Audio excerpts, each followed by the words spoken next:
Сайн байцгаана уу хүүхдүүдээ. Хүүхдүүд та бүхэн тэгээ дахин уулзчаадаа баяртай байна. Өнөөдрийнх нь багшийн хичээлийн сэдэв амьтны хүрээлэнгээр аялцгаая. За, аяллаа эхлэхийн өмнө хүүхдүүдээ сайн анхааралтай бодъё. Юу бодох вэ гэхээр амьтны хүрээлэнд ямар амьтад байдаг вүлээ? За, багш нь амьтны хүрээлэнд очиод дараах амьтдыг харсан. Хүүхдүүд та бүхэн дэлгэц рүү анхаарлаа хандуулад багшийнхаа харсан амьтдыг сайн хараарай. Ямар амьтад байна? Нэрийг сайн бодоорой хүүхдүүдээ. За, дэлгэц рүү анхаарлаа хандуулъя.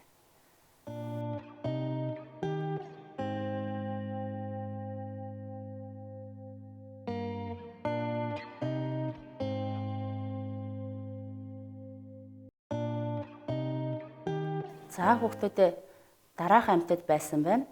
Одоо тэгвэл амьтдын нэрийг хамтдаа бичицгээе. Хүүхдүүд та бүхэн өөрийн бодож байгаагаар амьтдынхаа нэрийг алтаагүй зөв бичээрэй.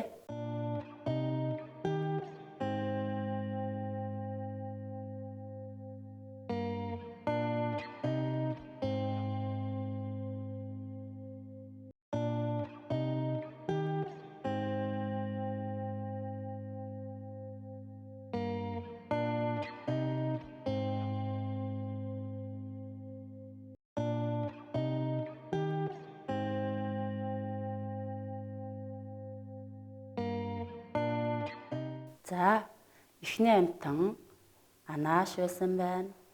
Дараагийн амьтан маань Арслан байна. Хүүхдүүд та бүхэн амьтныхаа нэрийг зөв бичиж өгөөгүй юу гэдгээ сайн хараарай. Дараагийн амьтан Сармагчин байсан байна. Дараагийн амьтан Заан байсан байна. Дараагийнх нь Загас. Дараагийнх нь Эмж. Тэгээд Тахь байсан бахнэ.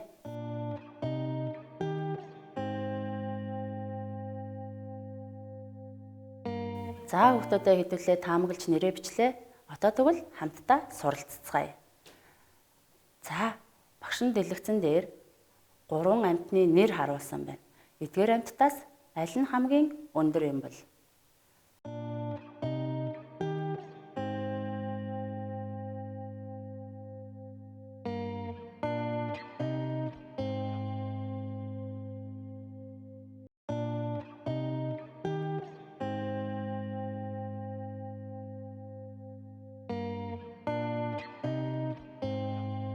Энэ зургнуудаас харахад хамгийн өндөр нь Анааш байх нэ. За, архирч дугардаг амьтан юу юм болоо? Бодорой хүүхдүүдээ. Архирдаг амьтан. За, мэдээж Арслан байна шүү дээ хүүхдүүдээ. За, хүүхдүүдээ.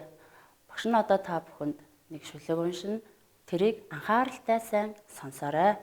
За, шүлэгт юуны тухай гарч байна? Ямар амьтад байна? Амьтад юу хийсэн бэ гэдэг талаар бас сайн анхаарч бодоорой хүүхдүүдээ. За, анхаарай. Амьтны хүрээлэн. За, багштайгаа хамтраад зургийг ажиглаад зурагт гарч байгаа шүлгийг хамт уншихыг хичээгээрэй хүүхдүүдээ. Амраа хүү хаавтайгаа амьтны хүрээлэнд очлоо. Авраг том өргөгч шиг Анааш хүзүүгээ сунгана. Араатны хаан Арслан архирч зогдроо сэгсрэнэ. Адтай Сармагчин авирч болсон дүүжлэгдэн. Заан хошуугаа өнжүүлэн залхуутай нарахгүй зогсон. Загас шилэн хоргондоо зогсоо зайгүй сэлэн. Уутат эмж инүүхэнд ууртай нарахгүй дэвхцэн. Ирээн тах инүүхэнд ирэмгийн янзтай зовчлон. Зурагт кино номноос л зөндөө харсан амьтдаа амраа хүү энд ирээд амьдаар нь бүгдийг харлаа. За, хамтдаа амьтны хүрээлэн шүлгээ уншлаа. За, хүүхдүүдэд дэлгэц рүү анхаарад эхний 2 бадгийг багштайгаа хамт уншъя. Уншихдаа цэгийн оронд ямар амьтны нэр байгааг нөхөж уншин шүү хүүхдүүдээ. За, уншиж эхлэе. Амраа хүү аавтайгаа амьтны хүрээлэнд очлоо. Авраг том өргөгч шиг юу вэ хүүхдүүдээ? Анааш хүзүүгээ сунгана. Араатны хаан арслан архирч цогдроо хийсгэн. Адтай сармагчин авирч олсонд дүүжлэгдэнэ. За хамтдаа уншсан бол хүүхдүүдээ багш руугаа анхаарад өмнөх хичээл дээр бид энэ гэтэй үгийг ялгаж, сонсож, бичиж сурсан шүү дээ. За тэгвэл тэр хичээлээ хамтдаа нэг сэргээл саная. За саяны 2 бадаг дээр гарсан авраг, сунган, хийсгэн, дүүжлэгдэн гэсэн 4 үгээ дэвтэртээ хичээнгөө цэвэр бичээрэй хүүхдүүдээ.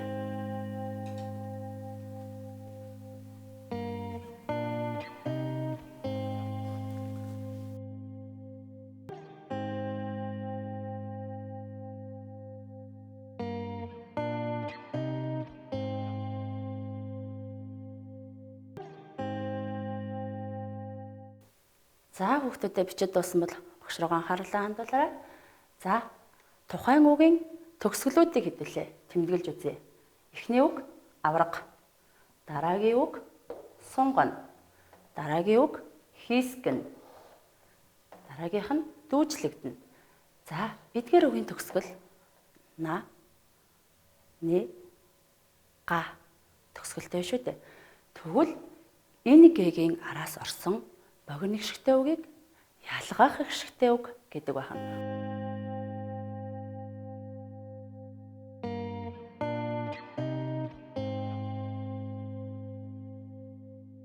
За хүүхдүүдээ хамтдаа шүлгээ уншицгаая. Амраа хүү аавтайгаа амьтны хүрээлэнд очлоо. Авраг том өргөгч шиг анааш хүзүүгээ сунгана. Араатны хаан арслан архирч зогдроо хийсгэн. Адтай сармагчин авирч олсонд дүүжлэгдэнэ. За бид шүлгээ түрүүн орлуулж уншсан учраас багш нь сая хамтдаа уншихдаа тухайн үгнүүдийг амьтдын нэрийг орлуулан уншсан. Хүүхдүүд та бүхэн ч гэсэн багштайгаа хамт тэгж уншсан байх гэдэгт итгэлтэй байна. За одоо та бүхний тэмдэглэсэн үгэн дотор зогдор гэдэг үг байна уугүй юу? Нэг хартаа хүүхдүүдээ. За дэлгэцэн дээр багш нь зогдор гэдэг үгийг тэмдэглэсэн байгаа.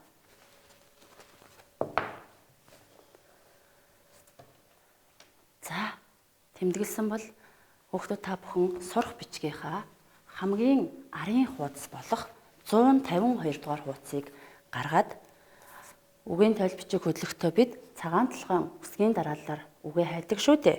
Тэгэхээр зогдор гэдэг үг маань зэ үсгэн дээр байна. За хараарай хүүхдүүдээ зогдор. За зогдор гэдэг үгний маань тайлбар нь хүзүү хоолойд ургасан урт үс хялгас байх нэ. Энэ маань зогдор. За сайн. За тухайн тайлбараа тойл бичгийн дэвтрээ нээгээд зэ үсгэн дээр тэмдэглэж аваарай.